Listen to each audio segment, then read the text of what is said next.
Hi. Hi, it's Mistress Lydia. How are you today, everybody? I have Nicholas here with me, and he is a podcast host and author and one of your kinky friends. Hi, Nicholas. Hello, Lydia. Oh, Mistress Lydia, I love you so much. Everyone should really just bow down to you. Seriously. Oh, you were so sweet. How are you doing in the whole isolation thing?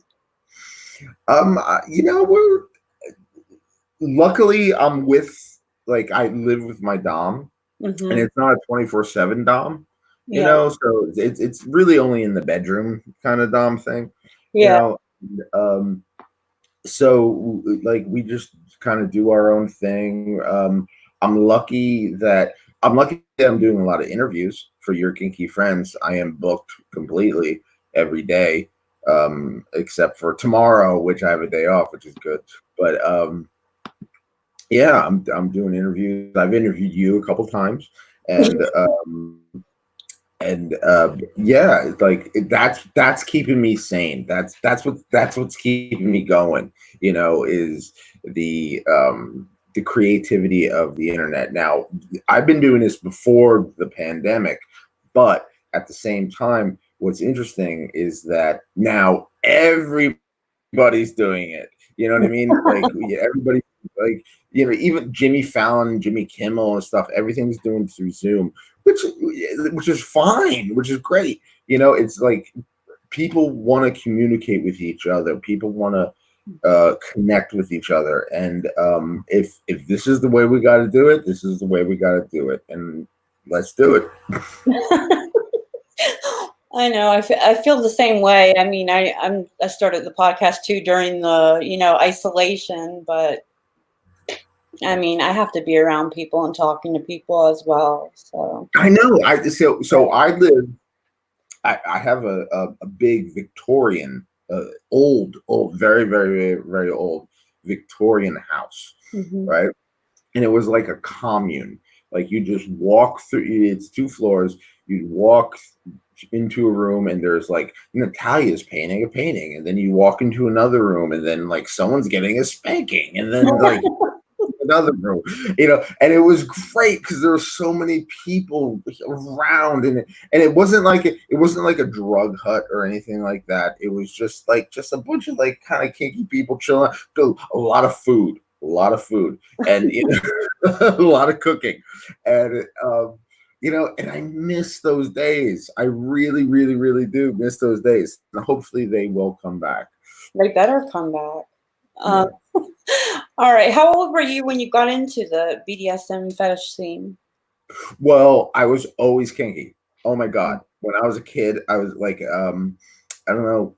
I think we talked about this, but Hmm. when I was going through puberty, the first time I came, I made a straitjacket out of a raincoat and belts, and I wiggled around on the floor, and then and then something happened, and I thought I broke my body, you know, and you know, and then this is before the internet.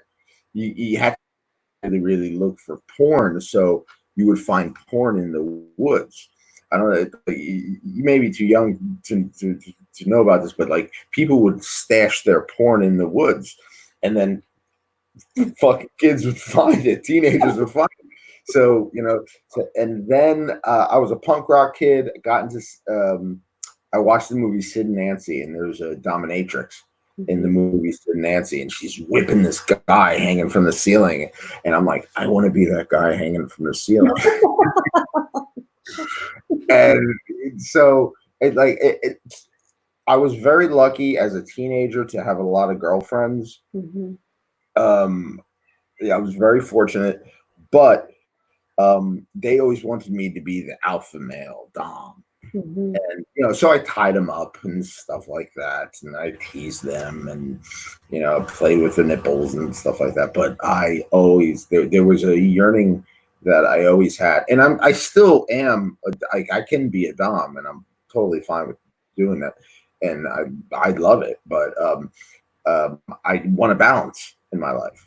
Hmm. You know what I mean? So there was a side of me that wanted femdom. I wanted a woman to fucking dominate me, to totally like make my decisions, and you know what I mean. And it took about 10 years to, after my marriage dissolved, I met Lynn, which I wrote the book, The Coolest Way to Kill Yourself. It took about, honestly, like to be like officially out as a kinky person, I'd say about 2012, something like that. Yeah, it took a long time. Really? It took a long time. And but once it happened, I started Your Kinky Friends. I wrote a couple books, and I started Your Kinky Friends, and yeah, that's what happened. So there wasn't one particular event that happened that. Okay, all right. The one particular event, and I write about it in a book called Chip Black Nail Polish, which is about like me being a young punk rock kid. The very first love of my life, right?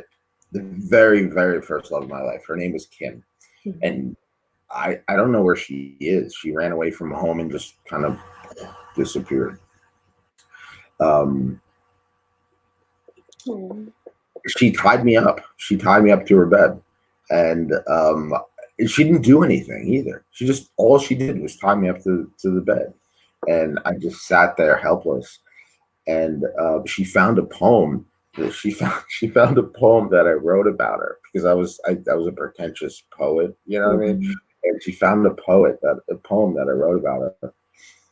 And she was really touched by it, and she left the room, and she I'm sure she paced back and forth because we're 14 years old.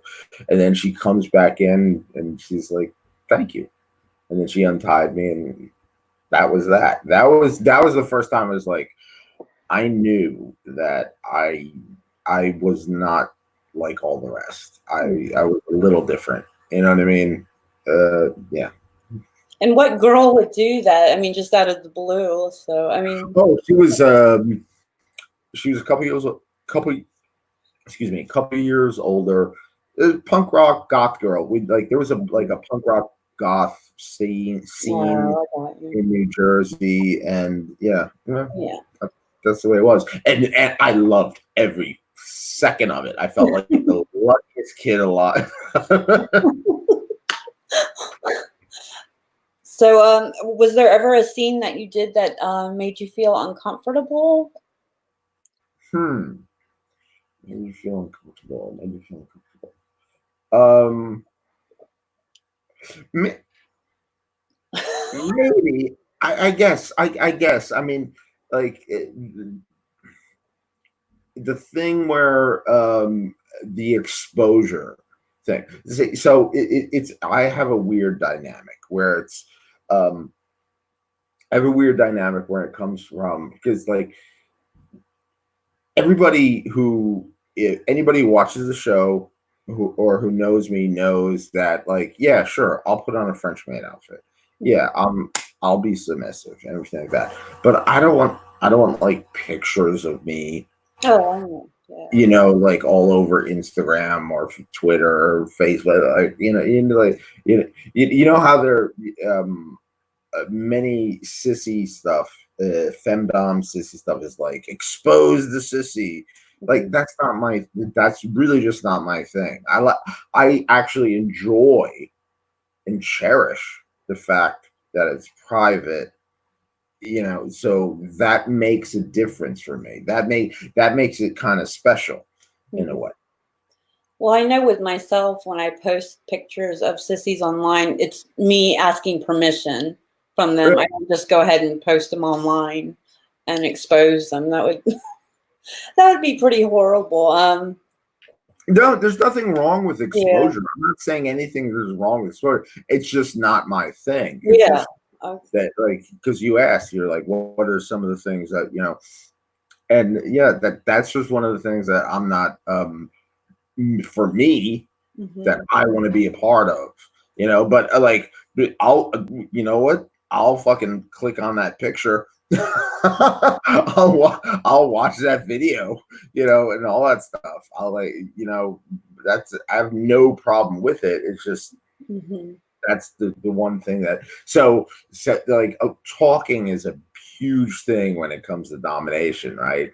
See, like so, you could like a person can make another person totally have an orgasm just by talking, and you know, and the fear aspect, you know, factor of like I'm gonna expose you, I'm gonna expose you, Yeah, I'm gonna just like yeah.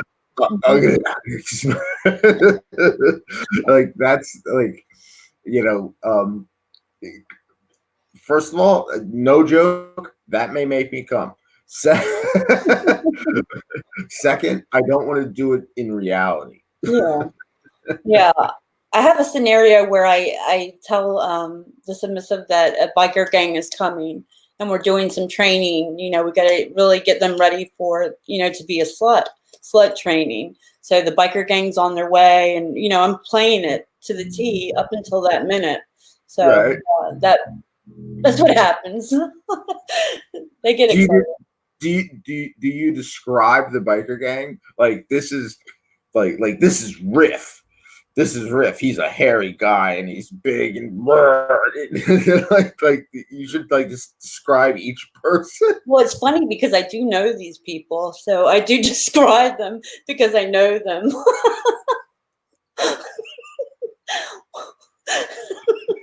If I wanted to make it happen, I could. Oh man. Okay. Shit. Damn. You just probably got some more followers just from that. That's so funny. Do you use safe words when you play? Safe words, yes. Yeah. Yes. We don't use the typical green, yellow, red stuff. Yeah. Which is fine. I have nothing against that. But just because I'm like a punk rock goth kid, you know, at heart. Moonbeam is the slow down, and then moonlight is the stop. I like that. And I never had to use moonlight ever in my life. I never had to use that in my life. What's funny, I really find safe words really funny. I did a whole episode about it, your Kinky friends. And you know what's funny about safe words is that a lot of people use food. Yeah. Yeah. So like Lynn, her safe word was apple. And I'm like, why apple? It's like, because it's, you know, and then there's the old Mark Maron joke about safe words about so she's like he has no experience dealing with domination, female domination and stuff like that, and he's tied up and she's gonna have a ball gag, and he's like, don't we have a safe word? And she goes, the safe word phrase is marry me. I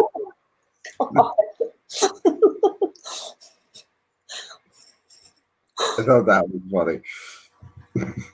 My red sometimes for one of my scenes that I didn't really particularly like this person. So red, I meant them to say green. So they had to say green instead of red.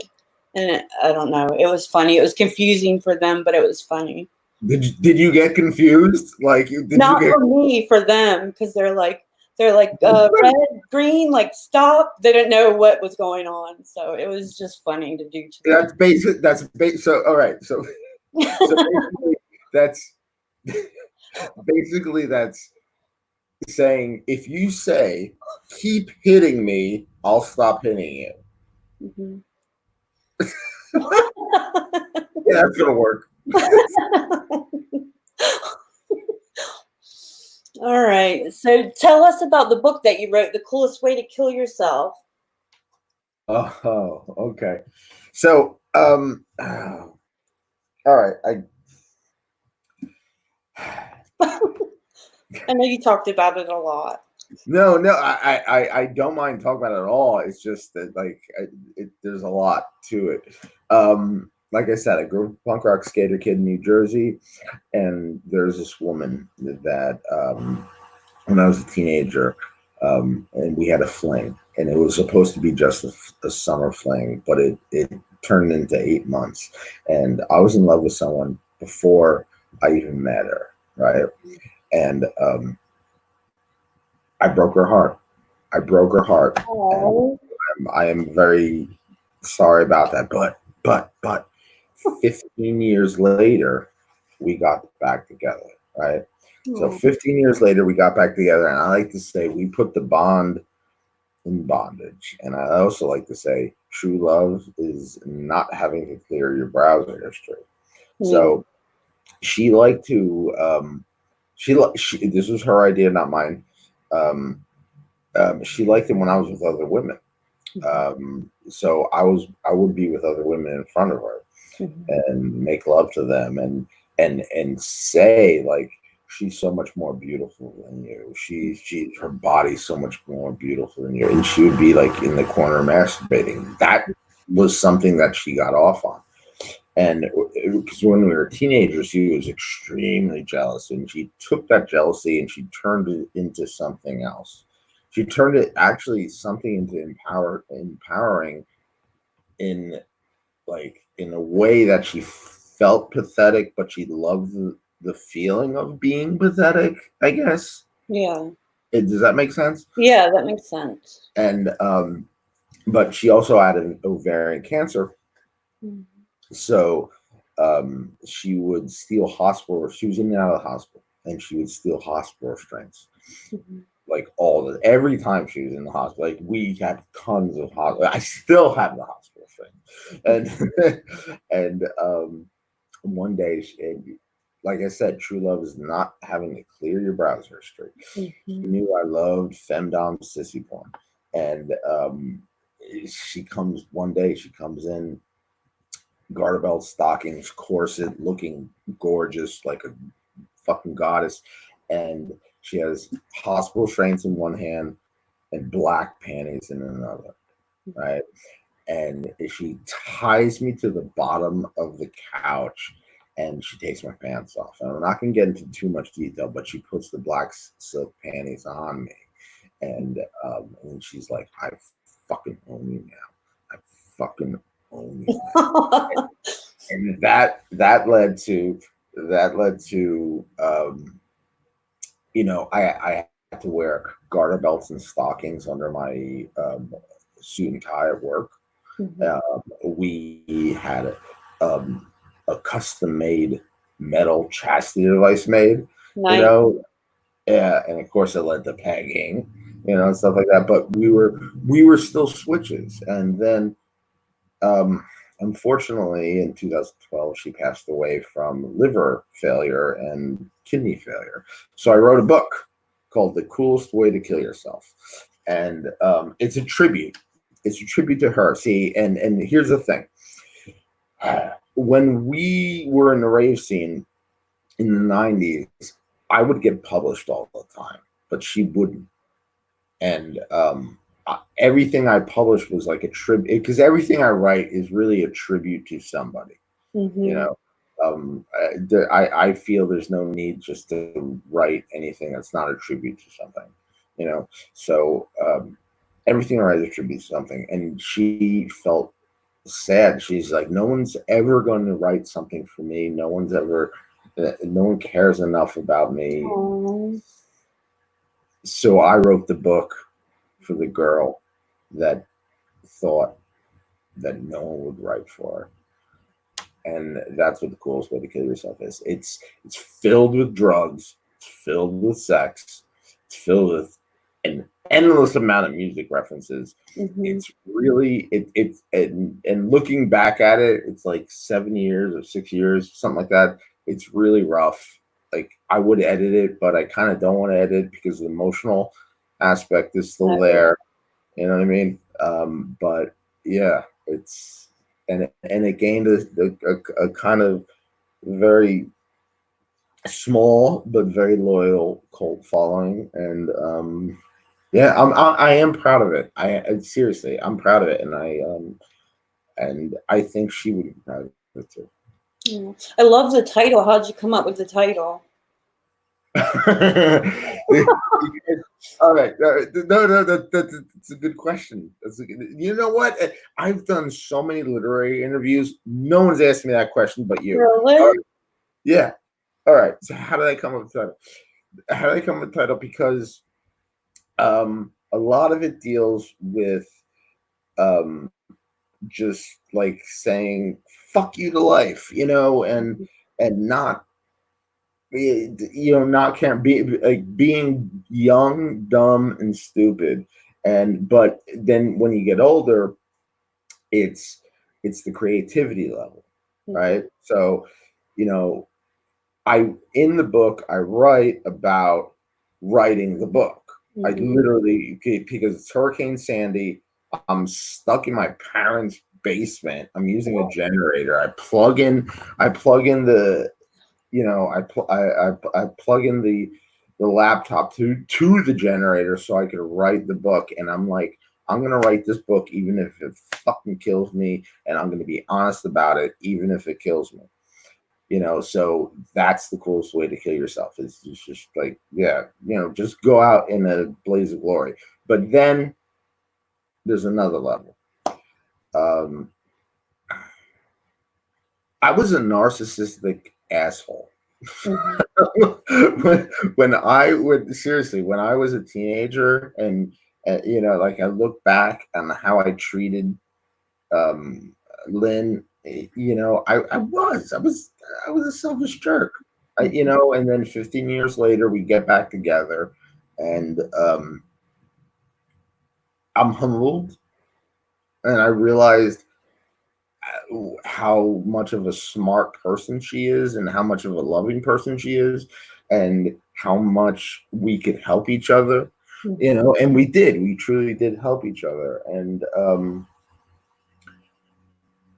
so the coolest way to kill yourself is to love, and basically kill off the horrible person you once were, and become a cooler, kinder, and person with a more open mind. Like that's the way. That, like, seriously, that's the coolest way to kill yourself, because we've all done shit that we're not proud of. You know what I mean? But it doesn't have to. It doesn't have to stay that way. You could change. You know what I mean? And that's the message of the book. That's what I'm trying to get. I mean, it's a memoir. It's true. It's really messy.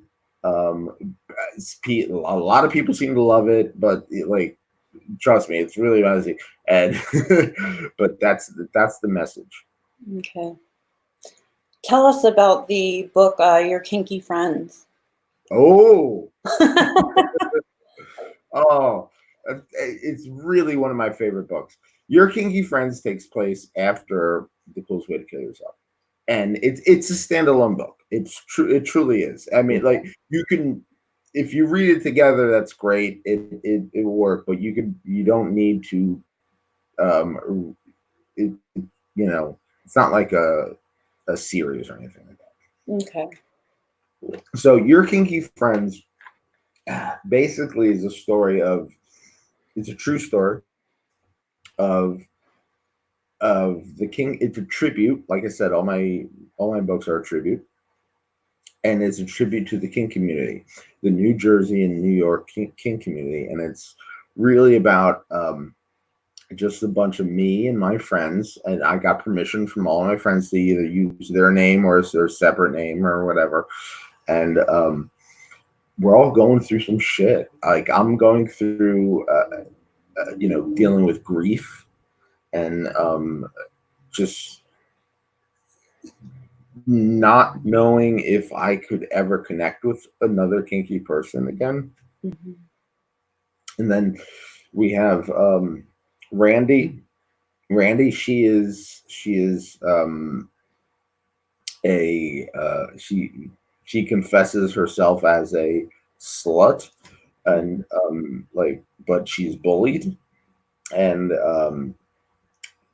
you know then there's the mistress who lost her mother, and like and then there's my friend Kevin, who is just going through depression, and it's just all of us are just we're just kind of just trying to fucking deal with life, and we find healing through kink, and that's what this is about, and it's about connect. It's about friendship. It really like it's not just about kink. Like it's filled with kink. Trust me, it's wall to wall kink, but it's the main goal of it and the main theme of it is about the friendships that you make in the kink community.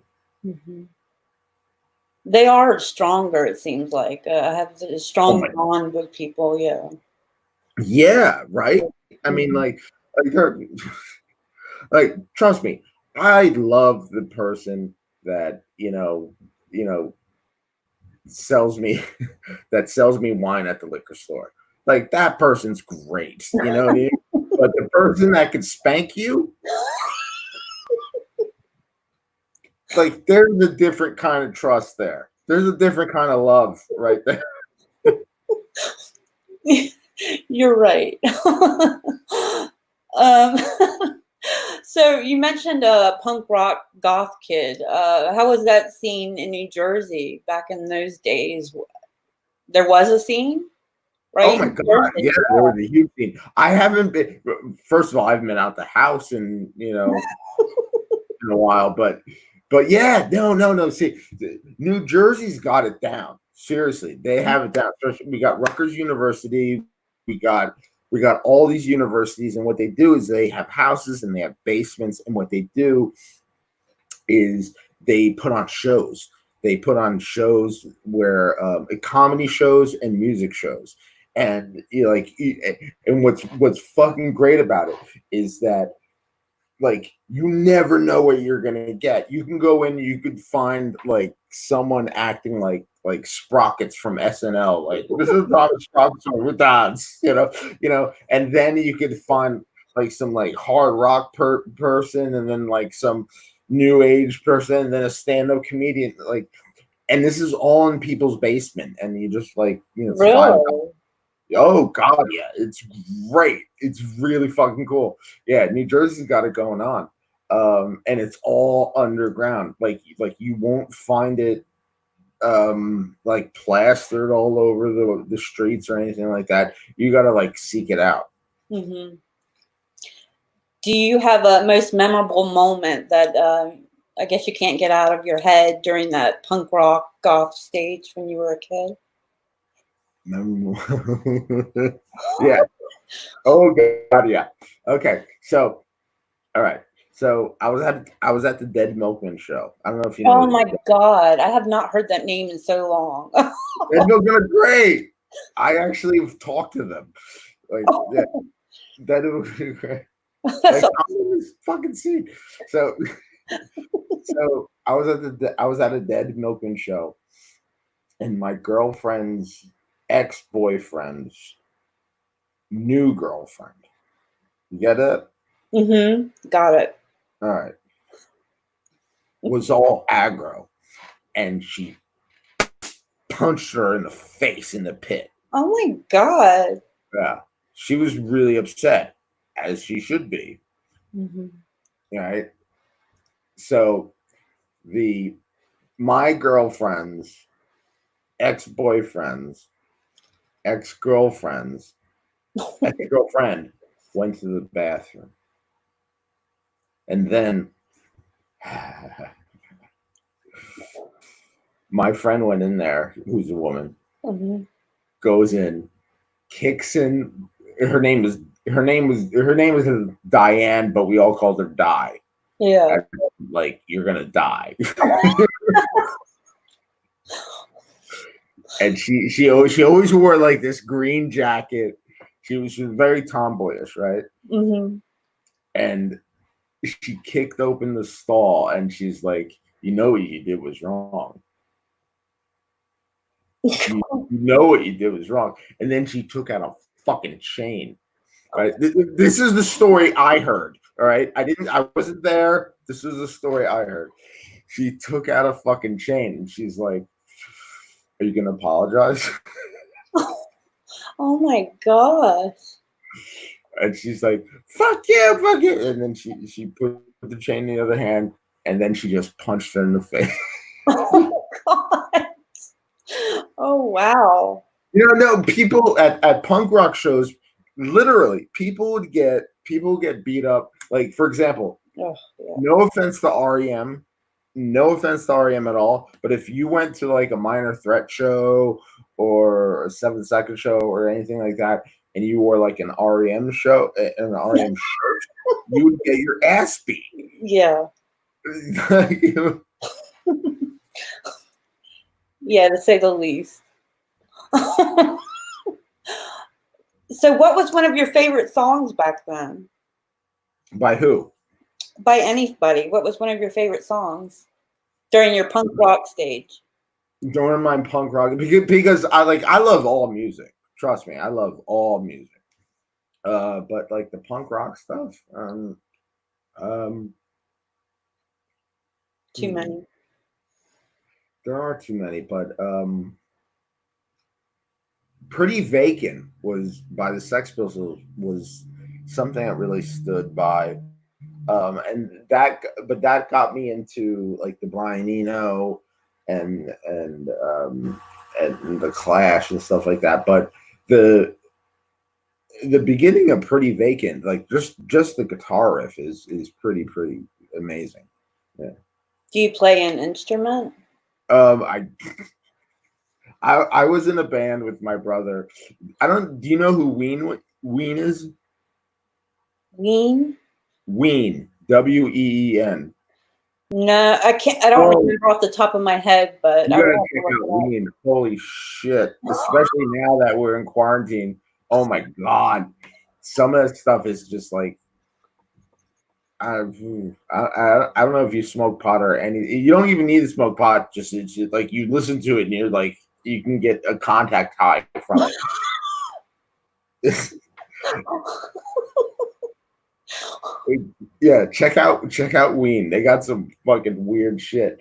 All right, what was the original question? We'll move on from that one. All right, it's fine. What was the original question? It was your favorite song back in the punk rock. Yeah, I would say Pretty Vacant by the Sex Pistols. Okay. And do you have a hobby? Do you have something that you do on the side that you enjoy? I do this. I literally no, seriously, like I'm fucking going crazy. Like the interviews, I have an interview almost every day, and I hate it and I love it. In the fact that like I hate it in the fact because I want to do a good job and I want to prepare and I want to make sure that everything I want to make sure it's fun and enjoyable watch and listen or whatever, and but I hate it in the fact that it's a lot of work. It is. It's a fucking shit ton of work. And but you know what? Like it balances out the fact that I love the fact that I know so many eccentric and kinky and wonderful people. You know what I mean? Like seriously, like it's like now is the time to cherish this. I've cherished it before, but it's like now I really do. And people are coming out of the woodwork and messaging me every day, and I like I love it, and we need it. We need it now. We need it now. We need people to be kinky now. And if they're with somebody, if they're with a partner, fucking think about it. It's like seriously, if you're with somebody and like they're in the other room, think about a role play scenario. Think about it seriously. Think about it. You know, build something up, make something elaborate, have some fun, and yeah. So there's that.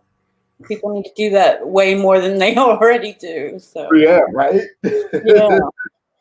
So are there any new projects in the works? I am working on a book, and it's not coming along as much as I'd like. It's so far. The book is called um,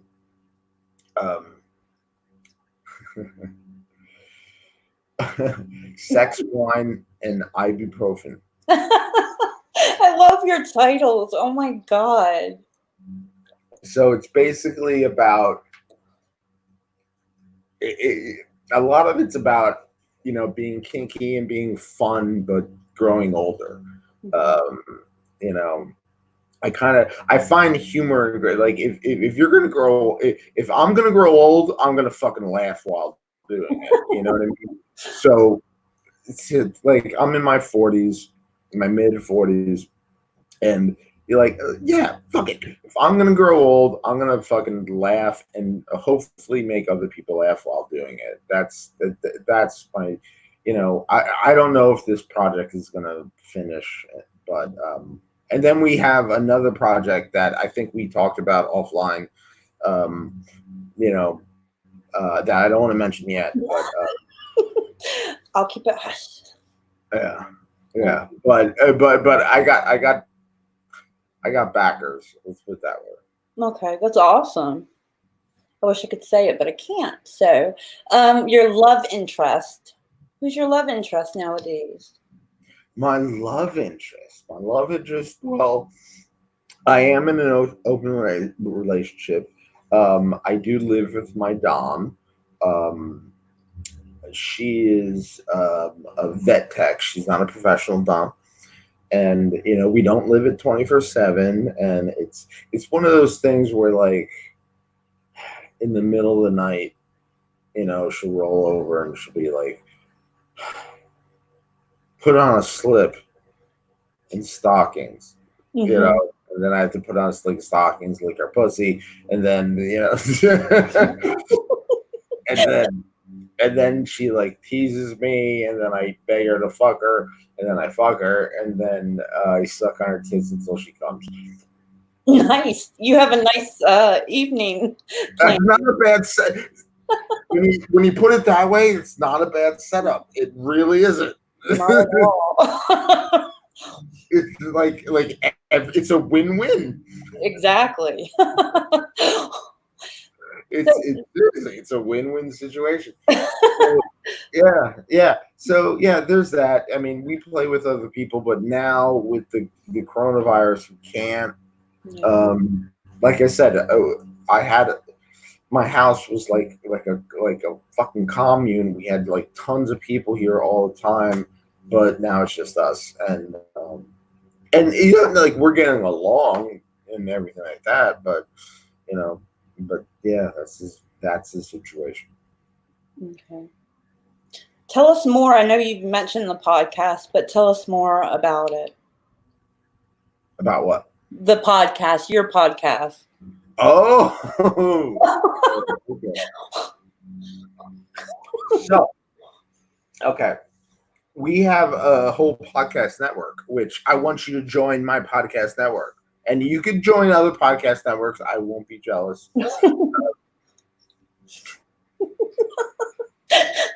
So we have a YKF podcast network, and it includes Black People Kink, which is a podcast by and for people of color.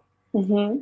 We have Blunt Mind podcast, which is basically this woman Amanda who's just drunk and rambles on about shit. We have Miss Gamora, which is she's a dominatrix. Mm-hmm. And she is like this education podcast. Mm-hmm. And then we have After the Credits, which is my friend Rob, and that's just about movies.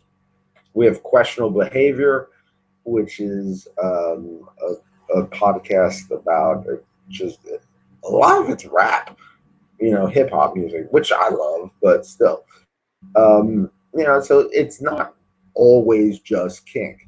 But Your kinky friends, the main thing is I interview people.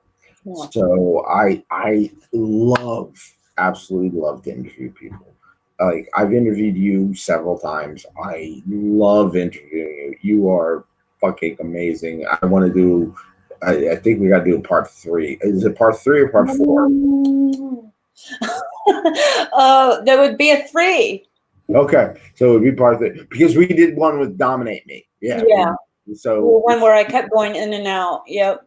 yeah, that doesn't count as a part 2. So okay, all right, yeah. So it like I just love talking to hanging out and talking with kinky people. Like it's not a sexual thing where I get off on it or anything like that. I just love just like fucking hanging out Yeah. and just and just talking and hopefully the people who listen or watch could kind of educate themselves on it, especially when it comes to like models and dominatrixes, you know, how to approach them and, you know, just what to do, like etiquette, just basic etiquette. Like that's, I kind of want to get that across so people don't waste a dominatrix's time. That's the cardinal rule, motherfuckers. Oh, Don't waste the dominatrix's time.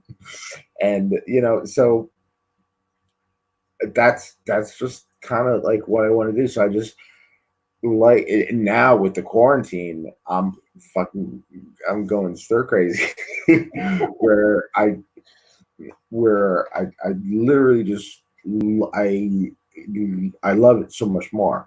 I love talking to people and just having a conversation with people and just have it. It's based. Every interview is just really. It's like I'm hanging out with my friend, yeah. and hence your kinky friends. You're very easy to talk to. Oh, thank you very much. I appreciate that. So others can listen to your show by going to the website, right? Yes, go to yourkinkyfriends.com. You can find me on Twitter. You could find me on Facebook too. Okay. And what's your most memorable guest that you've had? I don't want to say the most memorable, but which guest has just left something in your head that you just can't get the scene out of your head that she talked about or he or whatever? Okay. Besides you, Yes, beside me. I would have to say, and this is just personally, it's Madam C. Now, Mhm. Madam C is a British dominatrix, Mhm. and she is like for years, for absolute years, when I was in the closet as a kinky person, right? When I was like, I would watch her videos and like just wish I was anywhere near her. You know what I mean? I was just, and I'm a grown man. I'm a grown man at this time, and I would and I when I interviewed Madam C, I just and I fell in love with her before I interviewed her, but when I interviewed her, she was so elegant. She was everything I expected, and she was amazing. Yeah, Madam C. And that interview's on your website, right? Oh yes, all you got to do if and that's another thing. Anybody who wants to find anything on the website, whether it's a fetish or like, let's say you're into CBT, Mhm. just go to the search box and put in CBT. Boom. All right, I'm And going to tell my new clients that then, because they're constantly asking me stuff, and they can just look it up in your search engine. yeah, go to Okay. go to the search engine and yeah, boom. And like seriously, I'm very diligent about tags. Mhm. So if there's something that's listed in the interview, um, I put it in there, Okay. and so you could find it. So like chastity. boom, it would be in there. If there's CBT, but like I'll put it in there. Like I'll trust me. Yeah. Okay, that's good to know. Do you go to any BDSM events or parties regularly? Not now, of course, but I haven't been in a while, actually. mhm. I haven't been in a while. Yeah, like it's weird. Not only with the whole coronavirus, but just sometimes you just kind of lay back in the cut. You know what I mean? And you get kind of lazy. Like I'm not. I love being social, but but in a very short period of time, I don't know if this makes sense, but in a short period of time, you realize that a long period of time has been like you misplaced it, and you're like, oh shit, I haven't been out in a while. You know what I mean? Yeah. Like I said, we had like a commune in our house, and Mhm. but now because of what's happening, no one's doing anything. So like I haven't had the need to go out or the interest to go out Yeah. in a while. I want to go out, especially now. Now that I can't go out, I want to go out. You Well, know? well, if you ever come to our area, North Carolina, then I can definitely bring you out to a lot of places that have these kind of we, events, and they're really, really fun. we gotta hook up. Yeah, When definitely. this shit is over, we're gonna have a fun time.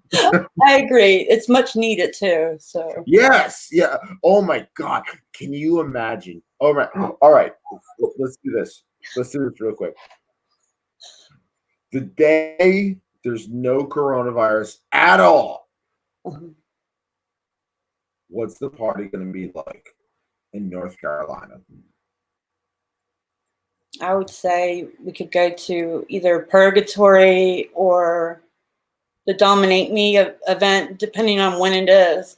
But Purgatory, I mean, they got people hanging, from the ceilings and suspension, and then people in nothing, no clothes, just paint. They're painted up, and there's like dancing going on, and there's music, and then there's somebody getting their ass beat over here, and there's just hundreds and hundreds of people, and it's so much fun. I just love it. I love that event. I miss those days. I know. There's so much. I used to do live demonstrations at a different event, but I enjoy doing live demonstrations too. It's fun. Just being around all those kinky people. Yeah, I miss those days. I really Yeah. do. And they will come back Yeah, they one definitely will. one day. So tell us something that nobody knows about you. Something that no one knows about me. Okay. I'm a really bad driver. I'm horrible. Like getting never get into a car where I'm the driver. Like you will fucking die or get into a car accident or have to be a witness in something. Like I am so bad. Seriously, the first time I ever got my license. This is my first night I ever got my license. I almost crashed I had a Dodge Caravan. All right. Dodge Mhm. Caravan. Took all the seats out of the back, right? Because I thought it was gonna be like a fuckmobile, right? Yeah. Took all the seats out of the back and I went to a rave. This is the first night I got my license. Oh my gosh. Almost crashed the car into a parked car on the street that I live, Oh my. right? And then I picked up a bunch of teenagers. I was a teenager, and I picked up a bunch of teenagers. I was a teenager, and I we went to Brooklyn from New Jersey, so that's Oh, not like a that's not like a 40-minute commute. No, that's like hour and a half minimum, right? So took them to Brooklyn. They were scared to fucking death. They were because they thought I would kill them, right?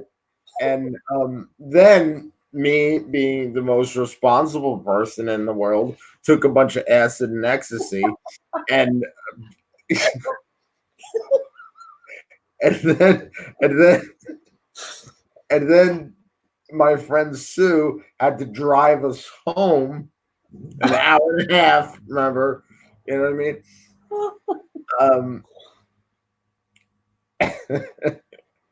And dropped us off in Elizabeth. We had no idea what to do, but here's the brilliant idea that we had. My friend Kevin and I had. We were like, oh, that liquor store sells liquor to children. 17 years old. So we go there and we get like a bunch of like really, really cheap liquor, like St. Ides and stuff like that. And we get drunk as fuck and basically pass out on the street like a bunch of hobos. Oh, God. But no one cares. Yeah. And we wake up and we drive home, and that was my first day I ever drove a car. Wow. And wait, whoa. This is the cherry on the tip of that story. This is the cherry, right? The next day, I started my job as a valet parking attendant. So I had to drive Mercedes Benzes, Lamborghinis, BMWs, all that shit, Porsches. I had to like drive those out of my fucking mind. Yeah. So. Oh my God! If they only knew.